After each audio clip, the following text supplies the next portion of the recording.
So we started out, the seed of this play was we knew that Resonance Ensemble was going to be producing Henry IV, Shakespeare's play, and we needed to find a companion piece because what Resonance does is we pair together these classic plays with new plays. And what I found most compelling about Stephen's play was he had written a modern play that takes place in Shakespeare's time, and what we're doing with Henry IV was creating a Shakespeare play that takes place in modern times. So it was a wonderful contrast. It was a wonderful way to put these two plays together. So how I started with the idea of Shakespeare's Slave was that knowing that it was commissioned to run repertory with Henry IV Part 1 by Shakespeare. So I thought a good place to begin would be Shakespeare, working on Henry IV.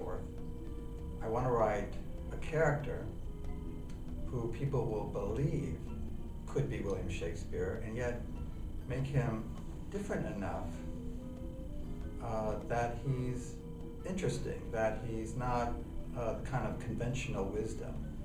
And I think hopefully I succeeded in creating that kind of William Shakespeare. What we want to do is we want to create a character that people are going to relate to, people are going to like. And the most interesting thing we discovered in workshopping the play is that we stopped thinking about the play as a play about Shakespeare and started to think about the play as a play about a writer in crisis. So the challenges of writing a play based on history as opposed to fiction, well, in a history play you have to do more research, which I don't mind because I like doing research. But I think the real challenge is that not to do too much research, because then you can get bogged down with a lot of facts.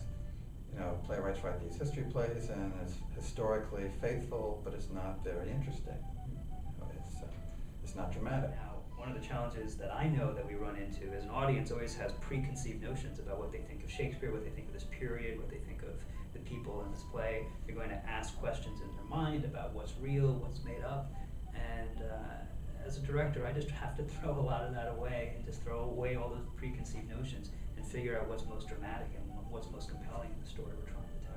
I loved the workshop. Yeah. For a writer, it was a gift to sit in a room of a bunch of smart, talented actors who, for the next week, would read, discuss, and ask a lot of questions about this play. I learned so much from it. Often when I'm working on a new play, there's this panic and this tension that comes up with you don't want to be rewriting the play in rehearsal too much because the actors have to learn their lines and you have to get everything set. And so to have the opportunity to do that a few months before we go into rehearsal, I think is invaluable to both me as a director, the actors that we ultimately end up working with, and Stephen as a writer.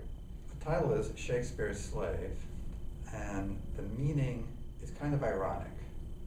The slave is Grace.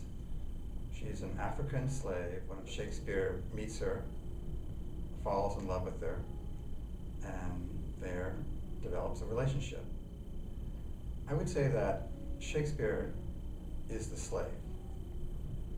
He's a slave to his fears, his doubts, his guilt, and what he has to do is somehow free himself from all those things that are enslaving him. Both plays are about a main character who is struggling to become the man that he is destined to be, that the audience knows he's destined to be. We know in Henry IV that Hal is destined to become the next king, to become Henry V. We know in Shakespeare's Slave that Shakespeare is destined to become what most people consider to be one of the greatest artists in history. And then there are all these great little subtleties. We see the inspiration for one of Shakespeare's greatest characters. We see what he used to create Falstaff, which is wonderful. We see Shakespeare doing things that we wouldn't consider that he might be doing, like drinking and gambling and doing these sort of low behaviors, and we get to see the same thing happen with Hal and Henry IV. There's a moment where Shakespeare wakes up under the table in our production, and the same thing happens in Henry IV, except it's with Falstaff. Falstaff wakes up under the table.